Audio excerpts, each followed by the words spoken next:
ప్రభుత్వం వైపు ఎప్పుడూ ఉండనని, నియోజకవర్గ ప్రజలకు న్యాయం చేసేందుకే పోరాడతానని కాంగ్రెస్ ఎమ్మెల్యే అనిరుద్ రెడ్డి అన్నారు.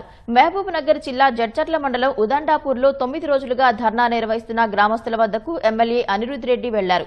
గ్రామంలో సర్వే అనంతరం వన్ టైం ప్యాకేజ్ ఇచ్చేందుకు కృషి చేస్తామని ఆయన తెలిపారు.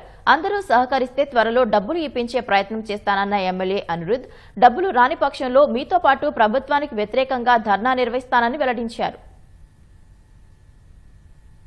రీసర్వే చేస్తే ఈ దొంగలు ఎట్లయితే దొంగ సర్వే నెంబర్ రాసుకొని పైసలు తీసుకున్నారో, ఒక్క ఇల్లు ఉంటే 4 ఇండ్లు రాసుకున్నారో వాళ్ళే ఈ రోజు పోయి అక్కడ ధర్నాలు చేస్తున్నారు. ఇప్పుడు రీసర్వే చేస్తే ఖచ్చితంగా ఎవరికైతే ఇండ్లు రావాలనో వాళ్ళకి ఇండ్లు ఇస్తామని చెప్పి తెలియజేస్తున్నాము. రేపటి నుంచి ఖచ్చితంగా అధికారులు వచ్చి ఉదండపూర్లో రీసర్వే చేస్తారు, న్యాయం జరుగుతుంది. పాపం కొంతమందికి ఇండ్లు స్ట్రక్చర్ కూడా సగం రేట్లో పెట్టినారు, సగం స్క్వేర్ ఫీటే రాసినారు. కాబట్టి వాళ్ళకి అందరికీ రీసర్వే చేయించి వాళ్ళకి న్యాయం జరిగేటట్టు చూస్తాము. మా సీఎం రేవంత్ రెడ్డి గారు సానుకూలంగా ఉన్నారు. వీళ్ళకి న్యాయం చేయాలని చెప్పి ఇంకా 3 ఏళ్ళు అయింది వీళ్ళకి అమౌంట్ ఇవ్వక. కాబట్టి ఖచ్చితంగా ఇప్పుడు రీసర్వే చేసి అవార్డు పాస్ చేసి త్వరలోనే వీళ్ళకి న్యాయం జరిగేలా చూస్తామని చెప్పి తెలియజేస్తాం.